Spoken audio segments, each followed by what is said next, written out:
Whoever comes in first, tell me if you could hear me. Damn, I fucked up. The title is all wrong. I'm not even going to talk about that. Yeah, let me see here. Yeah, I can't fix it now. But the title is all wrong. So whoever comes in here first, we're going to deal with something else. I'm going to do a first come, first serve type of thing. Now let's see who pops up.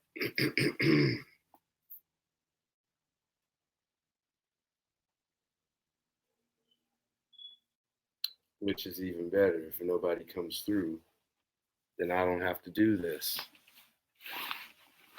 Let me see, I give it about 1 more minute because y'all didn't know. And oh, hello. I'm not sending out no invites. I'm feeling real lazy tonight. Whoever's in here, say hello, and I'll give you the choice of what story I'm going to read.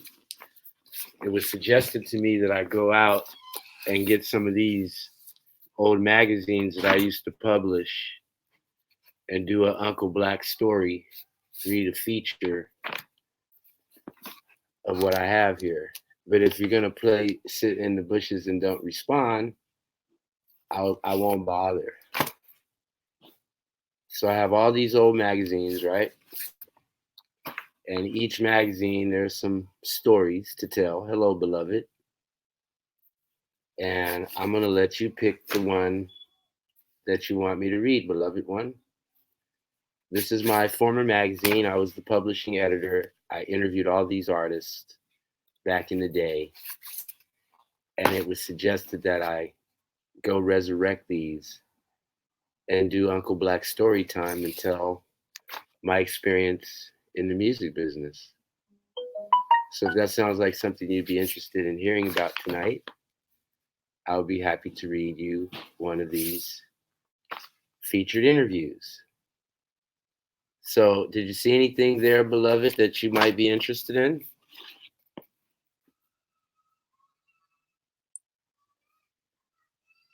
If not, I can just end this live. Yeah. Okay. Well, D12. Gotcha. Good choice. Actually, I interviewed D12 twice. This one here was in New York City. They were on the Warp Tour, and they had just gotten kicked off of the Warp Tour because they beat up another Detroit rapper named Esham. And Proof told me, this guy here, rest in peace, MC Proof. He told me at the end of the interview, he said, every sucker has a moment, because they were not allowed to say Esham's name during the interview. He's like, just remember, every sucker has a moment. And that's from MC Proof. Now, the second time I interviewed him, they flew me and my partner out to Detroit. And they had this big old suite. And I actually have that interview on videotape. So I will upload that at a future time. But this time when I met him, right, on the Warp Tour, we were all staying at the W Hotel on Lexington Ave in like 53rd or 54th, right across the street from the Waldorf Astoria. And this is when they did the album, I think it was Devil's Music or something like that. Yeah, Devil's Music. So I actually did not listen to the album before I interviewed him. I was just like, whatever. These are Eminem's boys. But it was a good interview because we had hung out the night before. And I don't know how I came by him, but I had some green and yellow purple pills. And that was what their song was called at the time. So there you go. There's the spread, right? Taken by my photographer. Hello, Mid. I cooked some fish, but it's all gone. Well, I didn't know if you were coming home for dinner or not. I had no idea. No, I didn't. Oh, okay, I'm lying. So this article right here is called God's Nightmare. Now, whenever I would do interviews, I would basically I would flip a dope intro paragraph. Hey, Queen Courtney. I would flip a dope intro paragraph, and then I would just ask questions and let them answer honestly. And I did my best to try to present them in a fairly literate way so as to demonstrate their level of intelligence. So here's the cover, Chronic Magazine, right? D12. It says Disturbed right there, right? And here's the intro. I wasn't prepared for the real life antics of Eminem's buddy D12, or Eminem's buddies D12. Their presence is ominous, their energy is ghetto, and their projection is that of pure trouble. In other words, they bring out what you really don't want to deal with, whatever that may be. Like Proof would say, they're the black version of the Grateful Dead. From the paranoid vibes of Denon, the hold on. From the paranoid vibes of Denon, the con artist, to the tag team Twin Devils, Kaniva and Swifty. And what can anyone say about Bizarre? If you ask me, I'd call an experience with them God's nightmare. Chronic or Meshack. Since this is a group experience, do you guys have any stories to tell? Proof. What? A bedtime story? Kaniva. It was a night just like this. In unison, they all make the scary ooh sound. Chronic. What's the wildest shit you've gone through thus far? Bizarre. You gonna babysit the blunt or what? Meshack. I gave you some weed already. I thought y'all were drug free. Con artists, yeah. We got our drugs for free. Chronic. Oh, that's what it means. Proof. Drug free means we get our drugs free. Drug free America, man. There is no wildest shit. I can't pick one wild thing we did or do. I think every day is always something from raping bitches, and then I cut him off. I say, okay, let me give you a good starting point. A year ago at this time, we got to go to Hartford, Connecticut to interview Eminem. Then we saw you on the Voodoo Fest in New Orleans.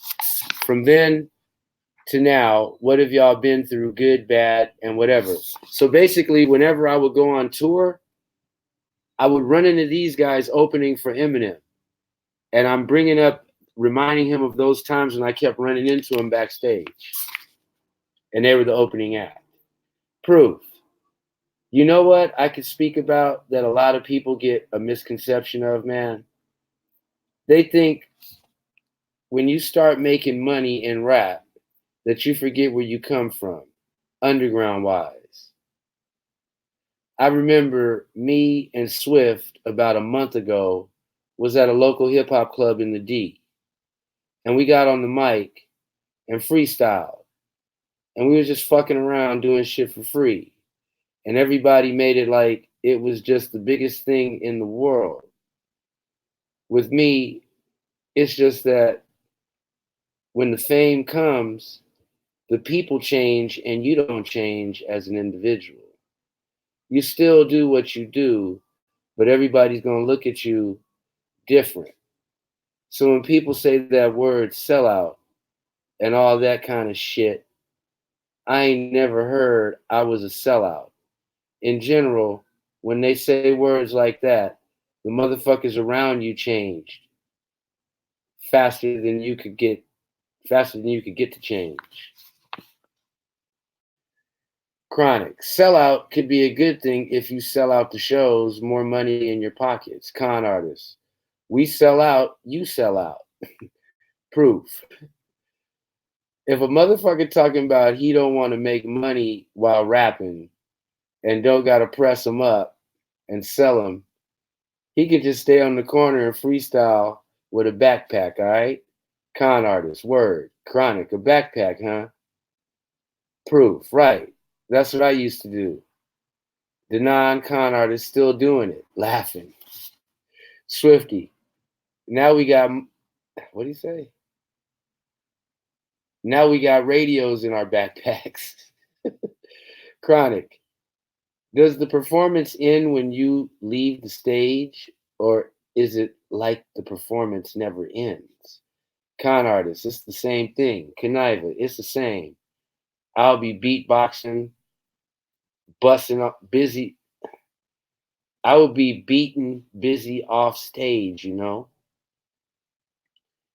Oh, these niggas is nasty. He say he be beating off busy on stage, like whacking off his boy Bizarre. Con artist, the only thing different is we used to be at home like 30 motherfuckers on stage. Bizarre. Now it just be like 3. No, 31. Con artist, the main difference is now we fuck all the bitches. Chronic. So what would happen if D12 got together with all the former and current members of Destiny Child? Would there be some D12 babies? They get a good laugh. Proof. Boy, you playing around. You don't know how close that shit almost came, man. That's some real shit. Conniva, no comment. Swifty, no comment. Carn artist, no comment. Bizarre, no comment. Proof. I'll tell you this. I was in church. Wait. If I was in church, I'd be straight right now. The fuck does that mean? Chronic. Which one do you like, Bizarre? Bizarre. The 13-year-old white girl. I don't like black girls. Cron. But Beyonce's not black. Conniva. Now, I really think somebody made her in a lab because I never seen nobody who looked like that. They had to come up with something with an antidote to make her, man. Proof. Y'all crazy. Beyonce look like chicks that be in the D. You go to Soul Night. When Soul Night was going on, there was a whole bunch of Beyoncés. Chronic. So what was Amsterdam like? Or just Europe in general? Yes, this is Uncle Black Story Time Night. We're reading the D12 cover story from New York City Warped Tour. D12. Yeah. There you go. D12, y'all. That's proof on my finger there. There's proof. There's Bizarre. There's Denon, the con artist. There is. Wait a minute. There's Swifty or Conniva. I always get them mixed up. And right here, oh, there's Conniva, and then there's Bizarre right there. Damn, I can't even tell. There's Bizarre right there. I can't even tell which hand I'm using. There's Bizarre. There's Proof. There's Con Artist. There's Conniva. And right here is Swifty.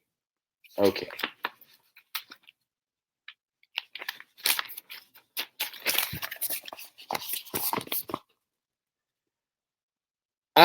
Proof. I don't even remember Amsterdam. You want to know why?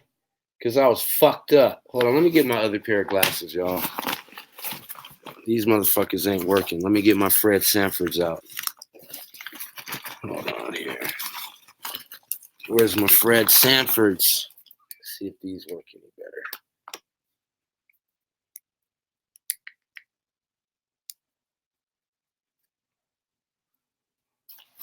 That's how you know you're getting old when the shit's way too small to see. Okay, I was fucked up. My first time we had went through Amsterdam, Paris, and somewhere like Germany. I didn't even see Paris because after Amsterdam, I remember waking up in Germany. Bizarre. I like Europe because of the fans. They're way more faithful than the fans over here. Proof. American fans are faithful too. It's just that they're used to seeing shows because people are coming once a week or every other week, somebody's there. But overseas, they don't get to see the groups they really want to see. So when they come, them motherfuckers amped up. They geared up than a motherfucker. They just like I used to be back in 86, 87, going to see Houdini and LL Cool J at the Fresh Fest and shit like that. Chronic. What's up with the coffee house? How was the first time y'all hit the coffee house up? Proof. We was in there with Outkast, Swifty, chilling like a motherfucker. Proof. The first time I hit a coffee house, that shit was stupid, man. I ain't understand that shit. That's funny how motherfuckers in America can go to jail for a gram of Ganny and motherfuckers stand in line and get the same weed in Amsterdam. So you ought to give me a transfer, man. Do a gram for land and all lost respect go hand in hand. That's how I felt about that shit when I saw it. And they had the motherfucking shit out where you got testers speaking very slowly. You could grab a joint and test it. Like this is free weed. You could grab the shit and smoke it live to see if it's what you want. Swifty, I'm feeling that weed tea. That weed tea is the shit. Conniver. They tricked us with that weed cake though. I had about 4 pieces of that shit before I knew it had weed in it. Con artist. That shit was good as hell for pound cake. Swifty. I had about 6 or 7 glasses of that weed tea. I remember this interview. Swifty would not get off that weed tea. Like he thought that was the best shit ever. Proof. The dude that won the cannabis cup 2 or 3 times in a row from High Times caught up with us. He gave us some shit that was the THC residue, and it was a block. Oh, and it was black. That shit costs like $200 a gram. You ain't even got to smoke the shit. You could eat it. Bizarre starts having a major coughing fit from the blunt. So I ate the shit, man. And later, I started hearing echoes in my head, starts imitating the sound. That shit was off the hook. Chronic. Back to Detroit, to Bizarre. Somebody said you were one of Dennis Rodman's kids. Proof. Dennis Rodman be going out his way to act weird. This motherfucker is weird for real. Bizarre. I heard you used to cut grass for Bob Marley. They all laugh. Proof. To my Chinese photographer Animal. And he was a stunt double for Jackie Chan. They laugh harder. Chronic. So are you guys having fun at this? Or does it seem like work yet? This is your job, right? Proof. The real is this we wouldn't even consider this work because we laughing, having fun. Like what time we starting? They won't stop laughing. But sometimes though, that shit do be like, man, fuck this shit. It be work for real. Everybody sees the glitz and glamour and shit. Bizarre. We're on a long run, man. We've been on the road for seems like all our life. Then you may get one day off of rest out of a month on the road. Swifty. Nigga, I slept through Bizarre snoring. That's how I knew we needed some rest. Proof. When Bizarre snores, stop being loud. That means we working hard. That means everybody is really tired. Because I don't even hear him snore no more. Chronic. What's the worst thing about being on tour and what's the best thing about a hotel? Proof. On the tour bus, you can't shit on it. You got to get a plastic bag, cover up the toilet. Everyone makes that disgusted noise. Shit in the bag. Bizarre. I don't care. I do it without the bag. Proof. Huh? I'm telling you, when I'm shitting, that's the shit. Shit in the bag. Tie up the bag and throw it out the window. Bizarre. Unless your DJ head. Proof. Unless your DJ head, he holds it. He shits in one of them nasty ass gas stations. Swifty. Man, it be cold as fuck on that bus. You get sick as hell being on that bus. Proof. You got to turn the air all the way up to keep the germs out. You know how in intensive care units in hospital, how it's always cold. Coldness keeps somebody else's germs out. Bizarre. Ain't nothing like a hotel room, though, except this motherfucking hotel. That hotel was very nice. I don't know what Bizarre is talking about. That was the W Hotel. Proof. This motherfucker makes you claustrophobic. Well, yeah, New York rooms are very small. Bizarre. This is a piece of shit hotel. Conniver. Them rooms in Australia was tight, though. Proof. The Australian shit, nigga, they had the little sauna with the bubble bath, and it gave you a rubber ducky. Did you take the rubber ducky? Conniver. Nah. I had the stand-up shower. It was a suite, but I ain't have no tub. Proof. That's because you keep letting Rondell beat you for your rooms, man. Conniver. What I'm supposed to do with a shank to my throat, man. Chronic, shank to your throat. Conniver. Yeah, man. Rondell Bean. Proof. Yeah, when he gets locked up, catch that loot on commissary. Big up Rondell Bean. That's my nigga for life. Rondell's their security guy. Conniver, big up old boy too. One by one, they shout old boy out. Bizarre. What's going on tonight? Where the local MCs gonna be at that want to battle? Kron, local MCs, we live in Los Angeles. Proof. Oh well, y'all some sellout motherfuckers. Y'all don't know what's up out here, man. How do you got on red and he got on blue and y'all from LA? Kron, it's about the green now. Proof. Animal takes a flick of him and the flash goes off. When Dirty Harry gets here, it won't be nice, man. You got one more chance and Dirty Harry's going to come out. Dirty Harry was Proof's alter ego. Bizarre, you don't want to meet Dirty Harry. Conniver, that nigga Dirty is scary as hell. See, they always used to try to intimidate my photographer because he was a Chinese dude and he smoked lots of weed, but he wore glasses and he looked geeky. So they always tell him he was Jackie Chan and I was Bob Marley. Where the weed at? And better get that camera out my face. And he would never flinch. My photographer knew martial arts. Anyway, Kron, it's about the green now. Animal takes a flick and the flash goes off. When Dirty Harry gets here, this is proof. He won't be nice. Man, you got one more chance and Dirty Harry's going to come out. Bizarre, you don't want to meet Dirty Harry. Conniver, that nigga Dirty is scary as hell. Kron, have y'all ever trashed a hotel like the Who did in Detroit? Swifty, we might fuck this one up for being so fucked up by tomorrow. Con artist. Day before yesterday, that hotel was fucked up. Proof.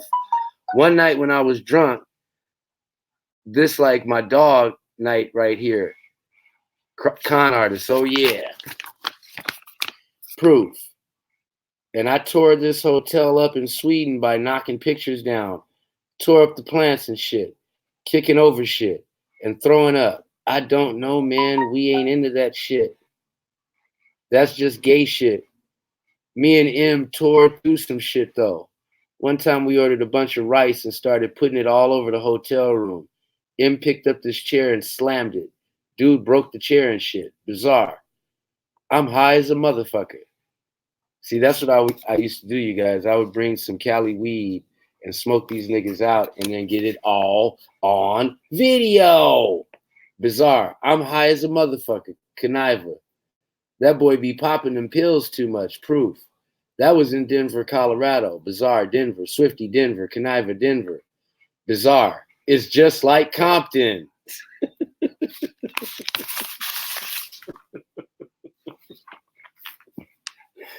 I'm totally remembering this shit now. These niggas was fucking with me. We was sitting around smoking weed, and I'm recording this, and they wouldn't be serious. Chronic. What's the next song off the album? Proof. Fight music. Swifty. Beat your ass music. Conniver. You don't got the album, man? I don't think you do. What's up with that, dog? Cron. What, I'm supposed to tell you what the next single is?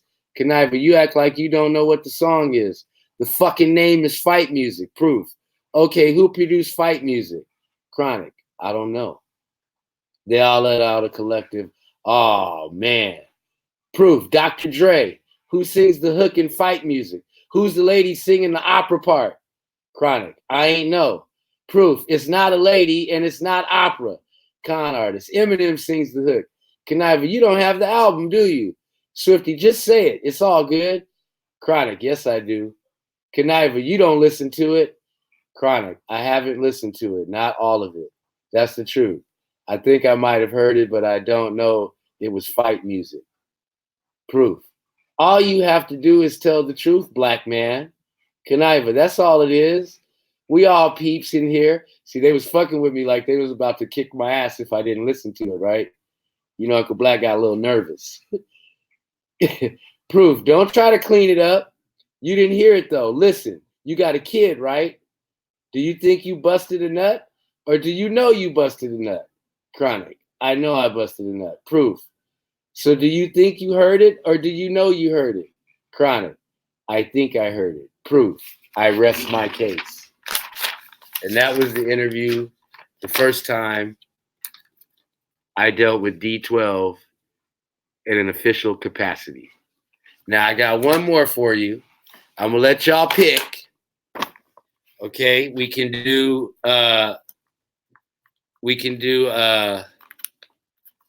Ghostface Killer, who's in this Inspector Deck issue. We can do Ghostface Killer. We can do Mac Dime, Mac 10. We can do Dr. Dre on the Up in Smoke tour. We could do Exhibit, Long Before Pimp My Ride. We could do Noriega, who's in this Chingy cover story. We could do Common, before he went Hollywood. We can do The Roots, before they were on Jimmy Fallon. We could do The Dog Pound, when they put out dog food. We could do Busta Rhymes. Or you get to pick between Goody Mob, The Far Side when they were still all together, or E40 and the Click. All right. What y'all want to do? Common or Ghostface, huh? Common or Ghostface? Ghostface. Okay, let's do Ghostface. Okay, so we were in New York for the umpteenth time, and we just so happened to have the opportunity to interview Ghostface in the studio. And while he was in the studio, half of the other Wu was in there too. Method Man was there. So this is Ghostface here. Method Man was there. Raekwon was there. The American Cream Team was there. Jizza was there. And that's back when everybody was on everybody's album.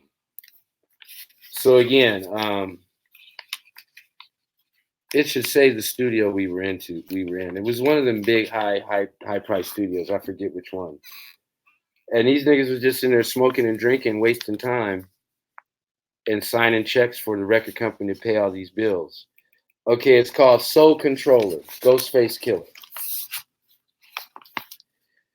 What can be said about Ghostface Killer that wouldn't sound redundant? The man, the myth, the legend is a master at lyrical disaster and matches only that of his partner in rhyme, Shala Raekwon. As sure as the sun rises in the east, Ghost blesses microphones every time he so much as breathes in one. Yet at the same time, there's dreaded razor-sharp verbals that'll kill any whack MC and give life to all that lend an ear. This is Ghost at his best on both sides of this wilderness we call America. We got him in LA for the spoken part and an exclusive session at the Hit Factory in New York for the visuals. Peep the coast-to-coast game in motion. Chronic. What's up, baby? It's the press again. Ghost. All right, true indeed. Chronic. What's popping in the world of Ghostface right about now? Ghost. Well, the Ghostface is on launch. Hold on. Well, the Ghostface is on launch, kid. It's like, yo, man, I'm just waiting to blast off on these niggas, man, and just show niggas the real deal. You know what I mean? Word up. Everybody thinking they great right now, but you fucking with the greats right here. That's where I'm at right now. Right now. I'm like Tony the Tiger now. You know what I mean? I offer him some of the blunt. Nah, I'm good. You know me for a minute. Chronic, true. Ghost, just trying to get my head together. You know what I'm saying? Chronic. So everybody's been waiting and anticipating ever since the Iron Man project, looking for Tony Stark's coming with a full metal jacket. There's a lot of rumors and everybody's talking on the internets, but no one really knows. So I'm here to ask you straight, boom, what's next? Ghost. What's next is Supreme Clientele. That's the name of my next joint. Let me tell you something, man. There's a lot of whack shit out there right now that I disagree with. And it's just like, I'm here to reign supreme. It's like that. You got a lot of bullshit ass artists that's out here blowing up my face, stealing my light. And it's like, yo, I got to fucking smack these niggas one time with some good shit. You know, some real good shit. So I like to make my shit nice and brief and shit. Just coming for y'all niggas. That's the bottom line. Chronic. Los Angeles on this nice sunny week. Ghost. I'm in fucking LA. I'm fucking with my brother RZA, you know? We out here. Whatever he doing, I'm doing. I just come out here to show my face. Sneak up in the MTV Awards or something and might do what Dirty did at the Grammys. All of a sudden, Ghost gets annoyed with the publicist's little toy mutt. Red. He said, take this Taco Bell rat out of here before I turn it into taco meat. Running around, yelping at anything moving in the wind. Get out of there, yo. Goddamn dog. Hey, yo, you carried that fucking dog from New York? Chronic. Do you have any words of praise on the Bobby Digital project your brother's doing? Insofar as acting, producing, screenwriting? Ghost. Yeah, it's like, to tell you the truth, there was no script. Everything we did really was off the head. There was no papers to rehearse, no nothing like that. We just really want to see how we work on film and look on film, because our aura anyway stands out amongst millions and thousands, stuff like that. So it's like, whatever. We don't like other motherfuckers be liking and shit. Let me tell you something. Anytime we do a song that we don't even agree with the shit, and we release that shit, they always seem to love that wild, weird shit that we think that is weak, but it turns out to be alright to the people. And it's like, for instance, when we did the Wu-Tang Forever shit, right? It was too advanced, you know. People, you know, like it's like they don't understand it. They don't understand it how the 36 Chambers. We first came out and we was young, we was fast, whatever. And it's like they love that.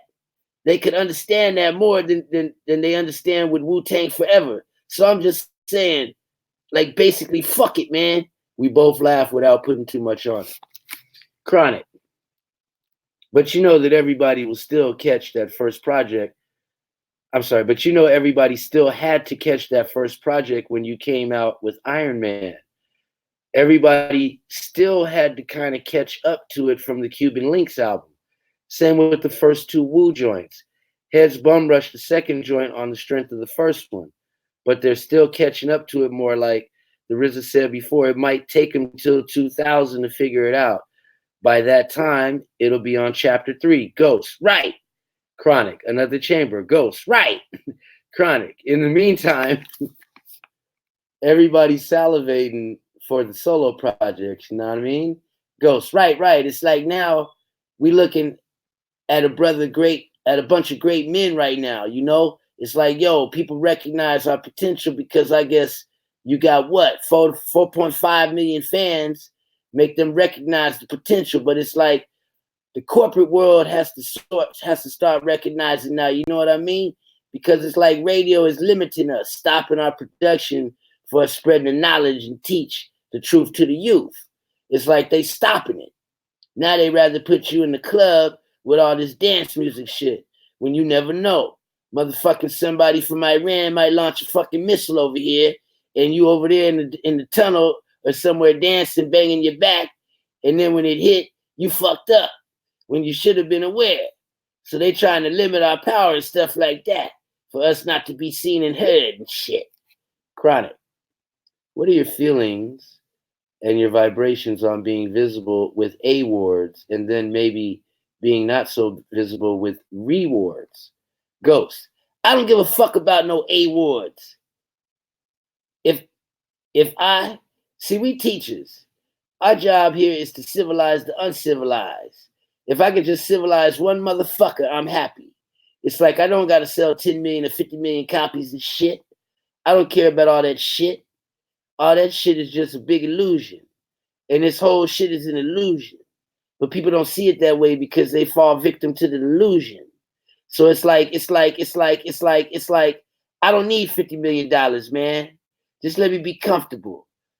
Let me just be happy and be comfortable. I don't need all that shit. Whatever. Let me be comfortable for the rest of my life. Whatever. That's that. And shit. And that's how we look at the shit. Chronic.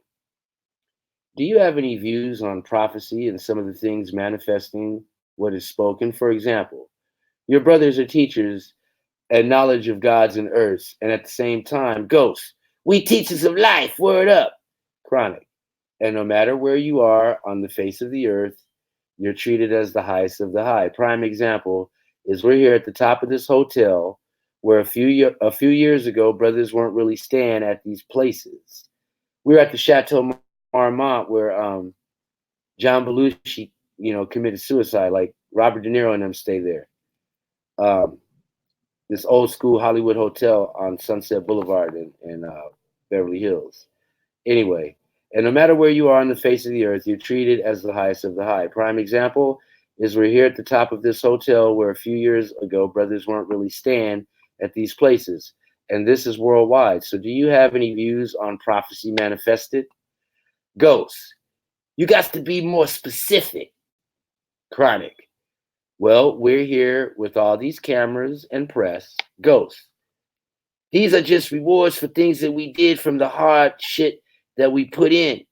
Whatever you put in, you're going to get out. It's like the hood is still my home, but I don't got to be there like that. It's like I've been through all that shit for like 18, 20, 21 years, but I realized inside that the project is like nothing but a big object.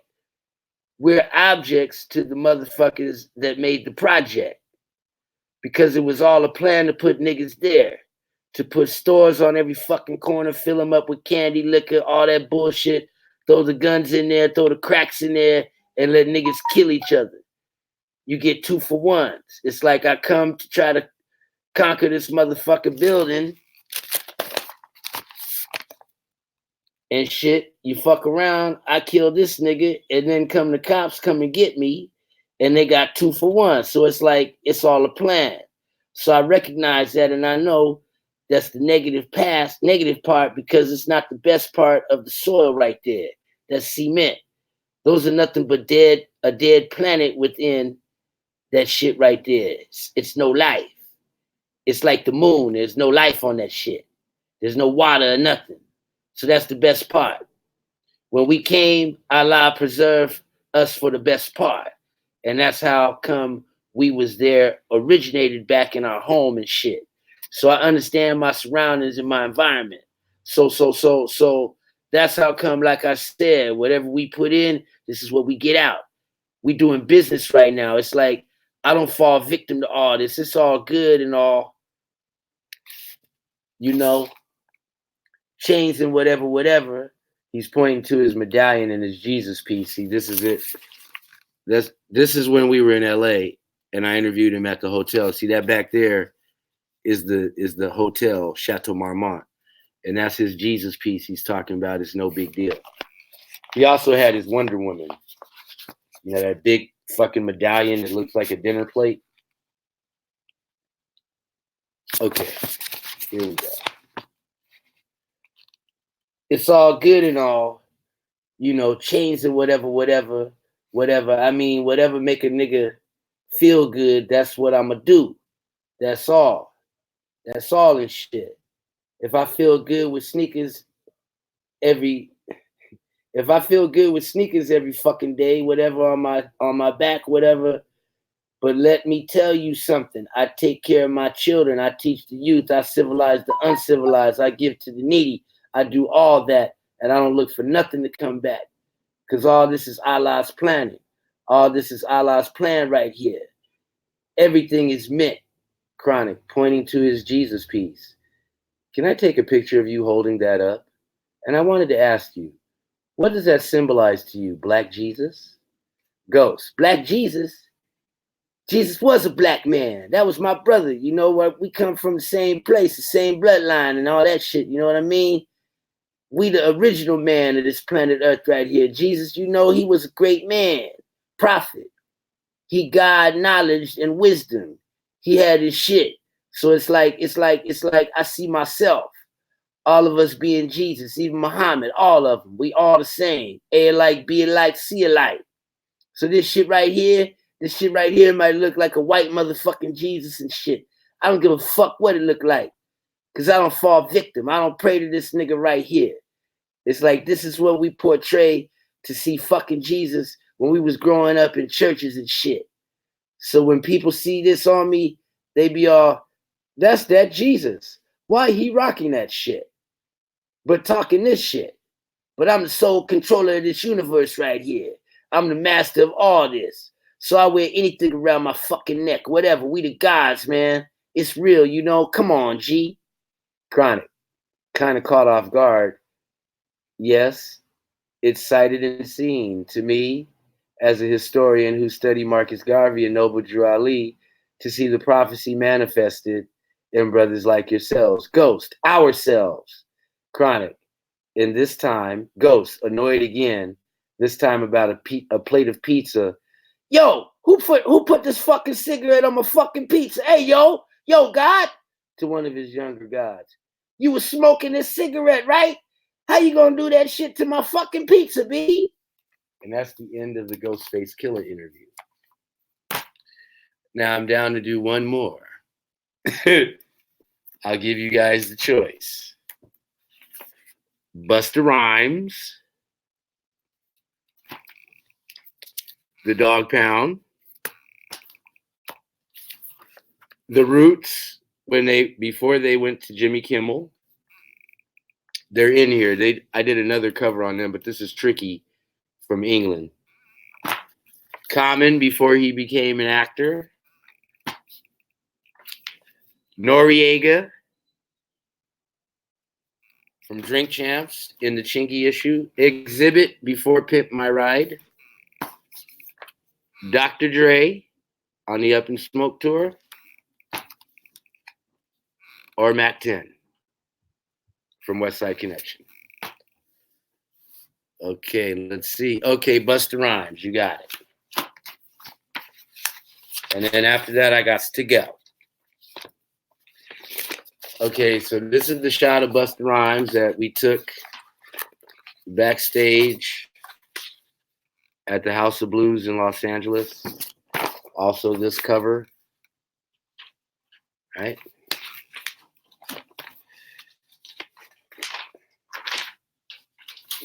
All right, here's my intro. There is a common generality in hip-hop that most of the artists involved are really like what you and I see in the video and hear on the radio.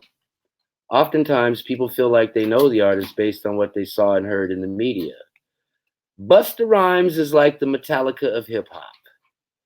By that, I mean he stands alone in hip-hop, often misunderstood like they did in metal.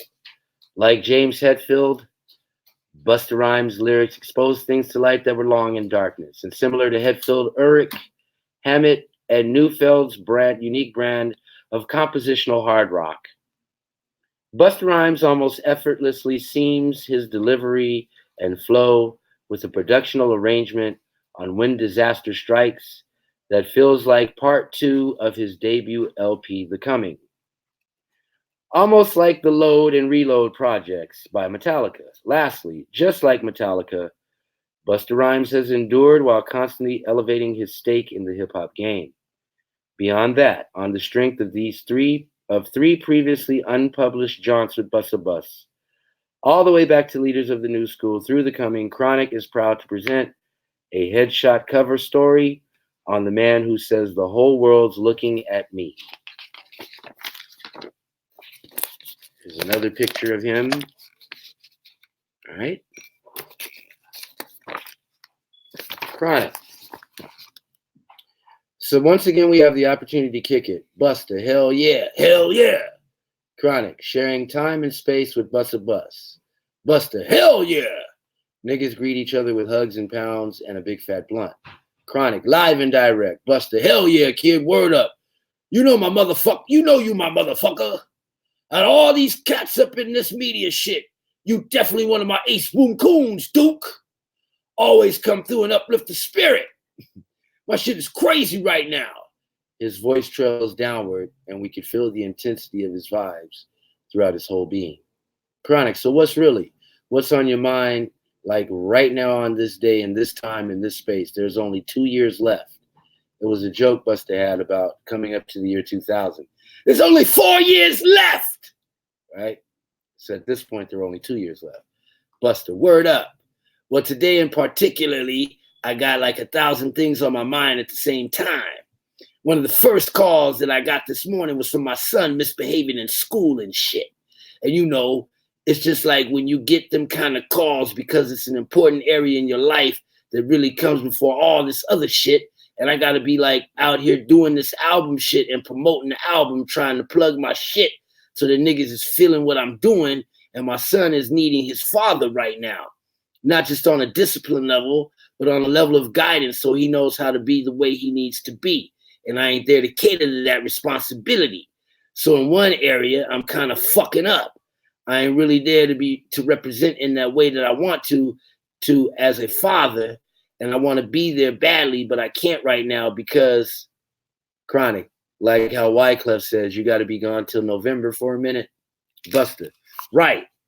And if I leave what the fuck I'm doing now to go over there and cater to my son, I'm fucking this shit up because I got all this shit set up over here promotionally and television-wise, and it's just hard because this is my means of providing for my son, and I can't fuck this up. At the same time, I can't fuck up my connection and my relationship with my child either. So it's just difficult to deal with all this shit at the same time when shit is moving. Then I got the video shoot in LA and shit. Chronic. Okay. Now hold on before you get into that. How was that selected? Meaning the video, right? This is serious. We will make you delirious. Dangerous. So dangerous. That was the video. The Flip Mode Squad, so dangerous, right? So I say, okay, now hold on. How did you get in? Before you get into that, how was that selected? Was that your choice, or did radio come in like they did the last time on the Jeanne cut and say, we're feeling this cut, and blew it the fuck up? Because I heard in the East Coast, that's all they playing right now. That and some Puffy and some Big and some other stuff, and Busta, the Dangerous joint. Busta. Well, Dangerous, I made that joint like 2-3 weeks after I made Put Your Hands, while I was recording the album. So I guess for me, it was like, being that the response for Put Your Hands was so right, I kind of wanted to keep that pace going, that that feel of Busta Rhymes going with the whole creative approach, the way I was doing my shit lyrically. And I figured I didn't want to take that vibe away from people too soon, being that people was digging it and feeling the charge in the Busta Rhymes, feeling the change in the Busta Rhymes flow on Put Your Hands. Dangerous was another jam that came close to that kind of feel flow-wise. So I just thought to just maintain the consistency for a minute and hit them with another joint that's on that vibe. Plus, the treatment we came up with conceptually for the video was pretty much one of the dopest things to do after the put your hands thing. So it was kind of like my plan, but it was also the plan that was dictated by the request from the fan base because the fans wanted Dangerous and they kept requesting to join on radio. So, when I did my shows everywhere, I was performing at motherfuckers were screaming that song. And when I'd sing the chorus, they all went singing with me and they knew the words. So it just seemed like that was one of the best next steps for me to take after Put Your Hands. I guess the combination of the people, what they wanted, and just a combination of what I felt was the best logical move. And the label seeing that as a result, they thought that was the best move to make on a support level and not go against the grain because the nature of the vibe is dangerous. Niggas want to hear it. The fans be requesting it. They seeing me at the performances. They loving it at the shows. Plus, it feels close to Put Your Hands as a vibe. So we're going to take it there. Chronic. Okay. I heard through the grapevine last week that you had a platinum party. Was it platinum for the single and the album or? Nah, just the album because I haven't commercially released a single. Chronic, that's dope though. Having a non-commercial single put the album straight to platinum. Buster, yeah, I'm happy. Chronic, when you say on the song, my favorite lyric, when you say on the song, which was my favorite lyric, seven figure money, the label preparing us. Build on that. What's that all about? Buster, well, that's all about now that we are establishing leverage on a business level. Statistically, you could pull up shit in the reports from the BDS broadcast data system spins that we get on the radio to the sales, the shipments, the orders that are being made, that there ain't no stepping backwards from this point. If we selling seven-figure records, shit is going platinum now in less than a month and shit. We getting MTV buzz clip videos before it's even on Yo and shit and BDS and shit and 2,000 and better spins a week. And this is just crazy. And I can't really see it no other way. And now that I'm negotiating my deals with Elektra, that's the level that we taking it to because there can't be a step backwards. All the deals we've been doing up to this point had been six figures. So it's only got to add on. Lyrically, the growth is consistent. Production-wise, the growth is consistent. Business-wise, the business and career level of things are consistent. So now the loot got to be grossed on a consistent level. The seven-figure money is what I'm trying to see as the first new step that I'm going to take it into the future career of Busta Rhymes from the point of when disaster strikes. Because I've already started the third album, and I know before I submit that, I'm going to want to see that I'm seeing this, and I'm seeing this, and I'm seeing this in my contract. And once I see that, then again, you're going to get the third album real quick. And fortunately, my label is so supportive of the whole vibe for Flip Mode right now that they ain't stopping nothing. They're not limiting nothing. They're not getting in the way of nothing. We've definitely been working hand in hand because the board be allowing the creative freedom to go down the way we want it to. They're allowing the productive freedom to go down. And they're just allowing the vibe to flourish and blossom. And that shit is the best part. And that's the part that I've always waited to see since Leaders of the New School. But I guess you have to prove that you're worthy of upholding that responsibility before they give you that. And Leaders of the New School, even though we was covering a lot of groundwork on the credibility as far as hip hop was concerned, them units wasn't moving the way that they're moving now. So now the label has a better comfort level as far as giving us more budget monies and giving us more promotion and accessibility to reach a lot of the networks to promote our shit. Like now, you can see Busta Rhymes on a regular news channel on CNE talking about when disaster strikes. You can see me on Nickelodeon shit. You can see me on MTV. You can see me on shit. Chronic, yeah. Just Saturday, I was watching MTV Rock and Jock Basketball. There you were. Halftime performance, lighting up the whole place. Then flipped the channel on an hour later, And homeboy calls me with Busta Rhymes on Chris Rock HBO. There he is again.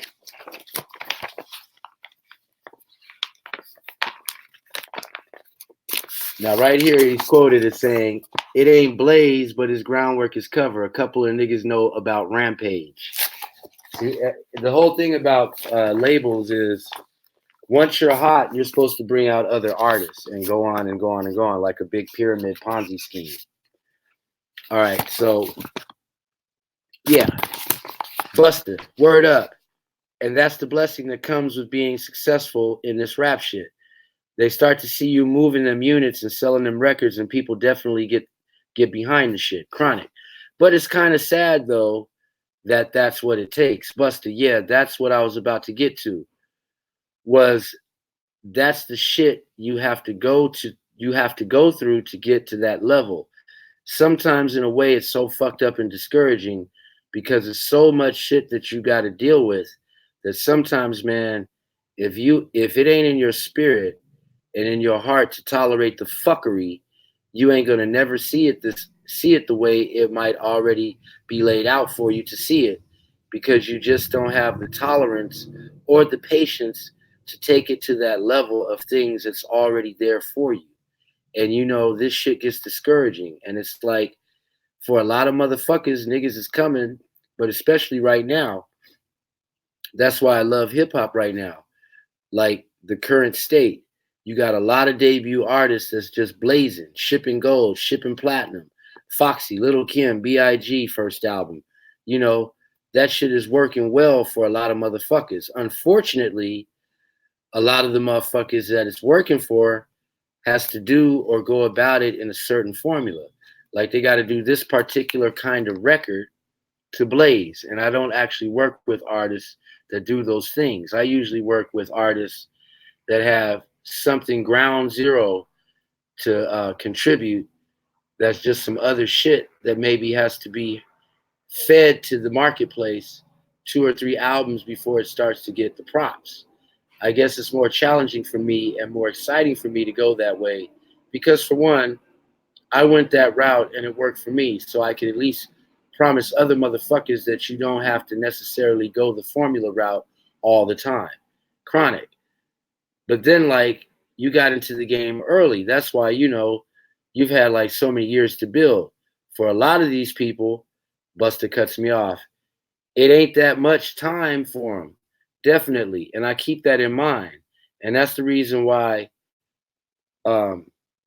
the reason why more so right now, I'm trying to capitalize on creating a situation where the label has to prepare me 7-figure money so that I could do the things I need that labels wouldn't do for the artist that they don't see has those credentials to invest.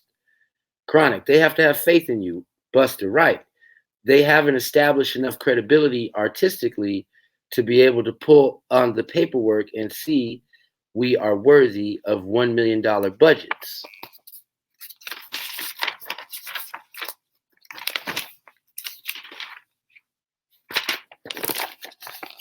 All right, now here's more pictures of Buster in that photo shoot we did. All right. Recoup that 1, 2, 3, it ain't nothing. So for those motherfuckers that I got on flip mode, I got to at least have some extra money that I took from my shit because of the success of my shit and me having time to build my shit to this level to work for their advantage so that they can capitalize in ways that the label ain't going to provide for them. Because I am the facility, I'm that outlet. That's what flip mode is here for. Niggas like Rampage. Like he put out his debut album. It ain't Blaze, but his groundwork is covered. A couple of niggas know about Rampage. Niggas respected them records he dropped. And he got the opportunity to come with the follow-up joint. You hear Rampage on my album. You'll hear the growth. You'll feel the growth. It's like, I don't know if it's a situation of being under the pressure of working with other rap artists. You really apply your shit because you know that the artist you working with is going to deliver and you ain't got no choice. And then when you in your own session, sometimes you don't take your shit is serious. You don't kill yourself sometimes because you might not have to, because you ain't up against nothing directly in your face that you got to worry about. But when you put your album out in the market and it's 6 albums on the shelf and niggas only got one $10 bill and they choosing they best MC out the 6 albums, that's when you realize how much you had to put your shit into the songs when you was in the studio. You know, as an artist developing, you learn these things as you go along. And I could almost guarantee that not only was it a learning experience for me, because I had to do my album, which is the Disaster album, while Rampage was recording his shit. That's why my shit came so quickly after he released his shit, because I was recording since my last album. For me, I got to make sure I understand how to secure that discipline in the artist, even though I might be distracted by doing other things. And I can't really fit hands on with my artists all the time to make sure they are doing that. But I felt pleased with the debut Rampage album. I feel pleased how he's repping, and I feel pleased at how the rest of my clique is repping. And that's why I displayed the way I rep on my album on Songs with Me.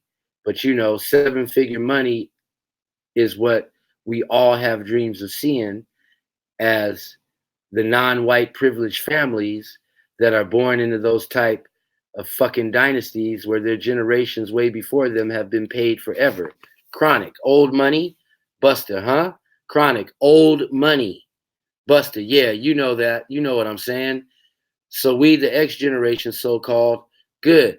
I want to be the first motherfucker from the file unknown to be able to provide some shit that nobody before me and my generation was able to. And that's to secure a safety net on an economic level. Chronic.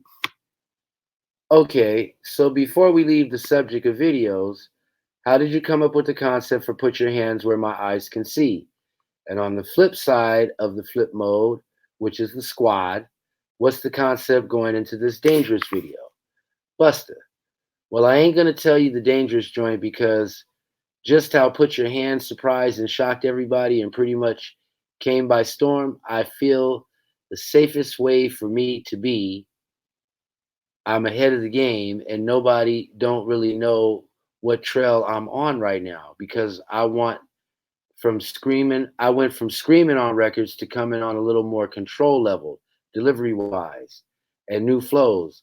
And niggas didn't see it coming. So competitively, I feel I have a safe place in the market that motherfuckers can't really challenge right now because they didn't see me coming. A lot of niggas is worried about shutting Bad Boy shit down or trying to be better than Puffy because his shit is so consistent on a certain level. That's the only shit you feel is the illest. When there's a lot of iller shit going on, not taken away from my man because he's also on my album, and you know, we a family. We all A-alikes. Chronic. You're on his album with Biggie, right? Buster. Yeah, I'm on his album with his family. He's on my album with my family. I'm on Mace's album, Harlem World. Rampage did Flavor in Your Ear with them and with me. Uh, Same shit with the Old Dirty with Wu-Tang. There's alliances that we try to form, but at the same time, we're also respectable competition, and we all got to sell our records. You know, I'm not gonna promote a Wu record, and I ain't gonna promote a Bad Boy record. I'm gonna promote a Flip Mode record, because even though I love them and I work with them, we still got to secure ourselves completely in the marketplace. Well, the video I did for Put Your Hands was inspired by the movie Coming to America. I think that was one of the hottest nigga movies in the world, on a level representing black men, on a level that wasn't Versace high class, Versace rich, or Benz and BMW Bentley rich. We were able to represent on a hierarchy level. When you could show our land, this is marble and shit, our women, naturally beautiful, and we could be shown as diplomat motherfuckers. When we were hierarchy niggas, like how they got hierarchy honky and white people, we start to laugh. They got hierarchy black and niggas, And a lot of our cultural significance has not been represented on a level like Africa. Everywhere you hear or see Africa on TV, it's this famine, starving. Niggas has got flies on their mouth and it's real crazy shit. And that shit just subconsciously disrespectful. And through the media, they condition niggas to feel that way about themselves. You know, you see a certain thing all the time, you think that's what you are. This is what your people like you are. Chronic, a form of conditioning. Buster, from a conditioning mind state. Part of the reason why a lot of us are other than ourselves is because the way we portray certain shit. We portray shit on a level that's a little, or not even a little, but a lot outside our means of survival. Niggas ain't buying Christie. Okay, this is another picture of Buster, right? Before he goes on stage. Niggas ain't buying Christie in every party. Niggas can't afford to do that and just be accepted as a cool nigga. You go and stick a nigga to have enough money to buy Christie in a party and have a dope outfit on, and I don't think that shit is cool. I don't knock it either because from time to time I think it's good to treat yourself to some fly expensive shit. Because if you work hard and you earn yours, you justifiably can take care of yourself and treat yourself on that level. Then it's all good. But for niggas that ain't on it like that, but because of the pressure of hip hop, accepted is on that level that you now go to extremes, or certain motherfuckers go to extremes just to meet the standard of acceptance in hip hop. And that shit is crazy. And I felt like a lot of niggas ain't on it like that. A lot of niggas can't afford to be on it like that. Versace every day or every jam, different Versace outfits, so niggas only see one outfit per jam, and it don't look like you running your shit. We all start bubbling with laughter. And then the Cristal, you can floss and we laugh louder. Word to mother, Duke. Yo, I done had certain shit, not because I could afford to buy other gear, but I love the outfit so much that I wear it 2 or 3 times, and a nigga I'll talk about that like I'm a broke nigga. And I feel fucked up subconsciously because I know that ain't the real. But just the pressure of how niggas see you on the outside, you know, you want people to always see you in a certain way. And if that image ain't coming across the way you want it to, you're affected to degrees.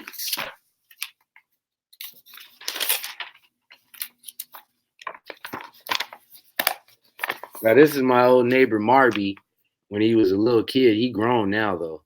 He grown with a beard. Okay. Now people get misled. And I felt that Put Your Hands video, the way I represented on a level of black cultural significance on a hierarchy, rich black man level, it was other than the norm. It wasn't nothing anybody was thinking about doing or even competing with at the time that I put it out.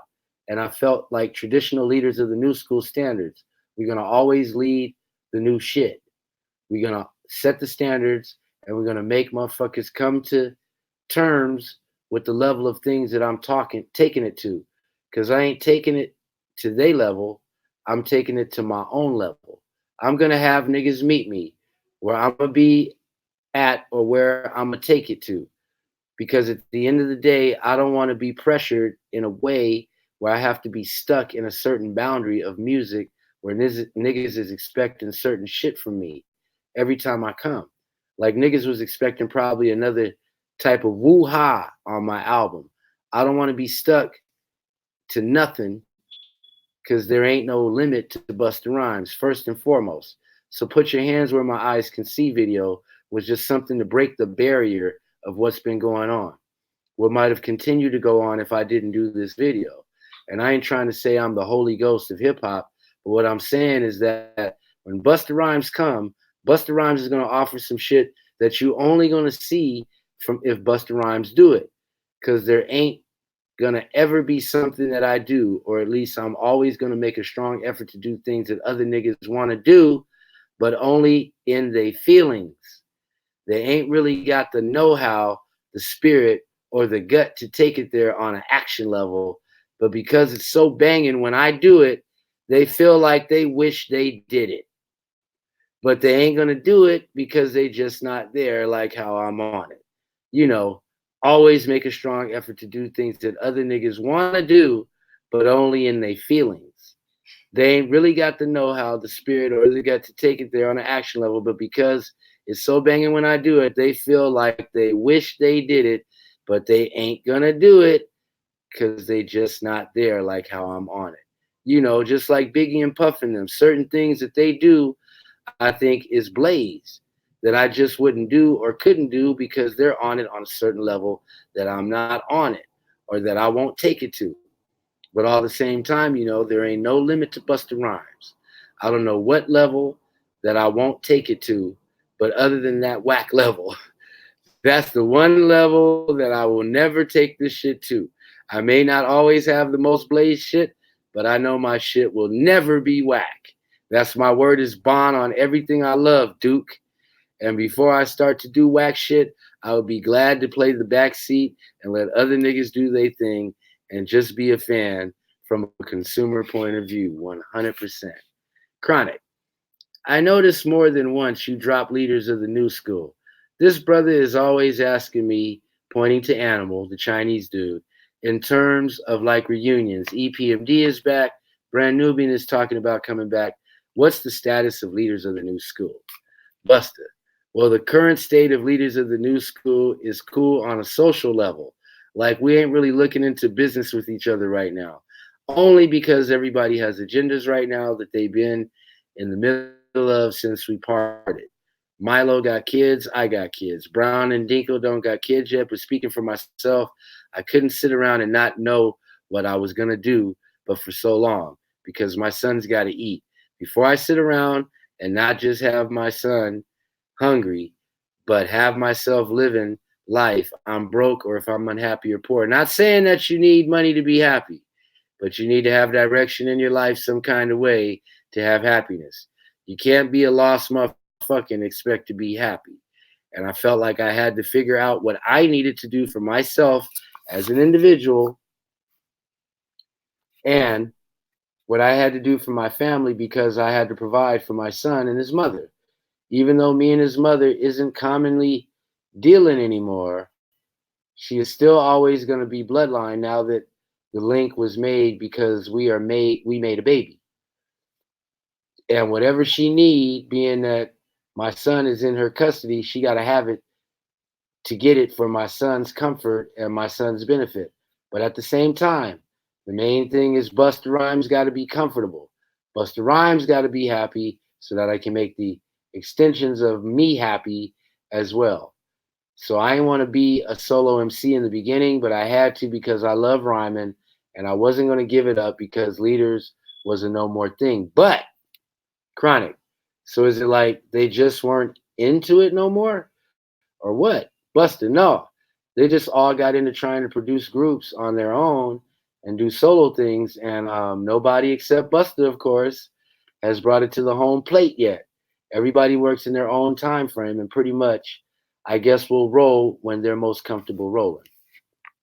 The one thing with me is, we used to manifest and preach time will tell. And what time is it? And if you only knew the inner mind's eye is the center, he starts singing as if the spirit of the past has him possessed. Yes, I only know the time. Yes, I only have the time. The song Time, that album Time, the Second Leaders album was everything that I'm doing right now, just manifested in a level that people can identify with more because we was just over niggas' heads a little bit because the zone that we was in was just a little before now saturated, a little before the now saturated issues of time not being around too long for motherfuckers and the millennium's coming. You know, that's crazy. This interview was 20 years ago, now that I'm thinking about it. You know, this is all shit we're talking about on understanding the inner mind's eye, meaning time, the inner mind's eye. These songs on the album, on the Second Leaders LP, was pretty much focusing and trying to channel on that issue that niggas ain't got time to be bullshitting. And us being in a zone that was a little ahead of what the marketplace was ready for kind of worked against us because Being that niggas wasn't really with what we were saying, okay, we were also going through our internal differences. So I guess the creative shit wasn't at its best. But songs like Dinko Dinko Go Dinko or Go Charlie Charlie, motherfuckers wasn't on that level with rhymes. Copycat, do this, do that. Want to do something, do this. Clicky clacka, Chewbacca, Gitsy gotcha. Niggas wasn't on that level lyrically to me. Niggas was talking with a lot of other dope hip hop. So just because our level was always parallel with the current shit to me, and I felt like even though I'm solo, this is what made me who I am creatively. Leaders of the new school. So I'm gonna continue to channel that energy. There's only 5 years left. There's only 2.5 years left. And I'm gonna be the countdown. I'm gonna be the what they call the little clocks, them stopwatch shits when niggas is racing, and you gotta press that shit, and the second, the hour, and the minute, and the whole breakdown of how niggas is moving, and who is time waiting for, and who ain't time waiting for, who is time gonna benefit, and who it ain't gonna benefit, because there's agendas specifically lined up for time to work in the favor of certain motherfuckers. And I want to make sure I'm one of them niggas that has mastered my level in life to have time on my side. Conclusion. So, as it was spoken, so it came to pass. We all saw Buster bring in the new year, a la MTV, smack dab in the middle of Times Square, New York. And indeed, the whole world watched, waited, and witnessed. And there you have it. All right. Let me go ahead and play a song here. The leaders of the new school. Hang on.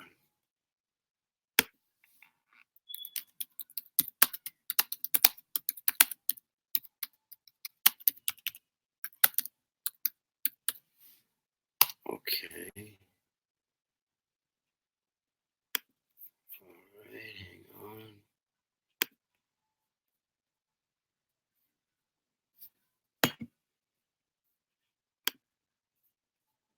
Oh, wait a minute.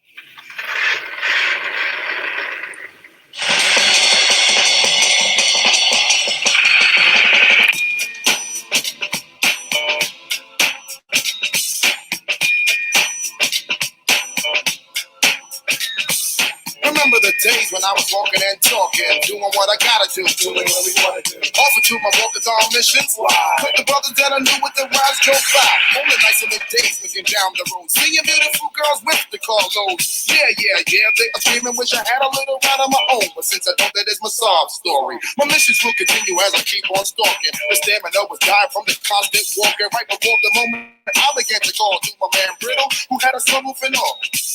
I thought he would have noticed my giant. Like a youngest gave me a beat and kept driving. Now in my heart, into a big hole, cause my little toe started rubbing on my insole. It was a fidgety burn, and then I said, wait, I got ride. It's time to get my own ride. I came up with the scheme and got paid. I had no other choice but go without the train. When I got my chance, I got kinda stingy up, cause I got my cherry pass flag. Now I'm feeling good, cause I'm off my feet. Been a little squad of dogs running up on the street, and I'm saying, my name is Sharina, my name is Buster, my name is Tanya, my name is Buster, my name is Diana. Hold on, I'm trying to share the screen. I don't know what's going on here. I think I messed up. Let me try. Okay.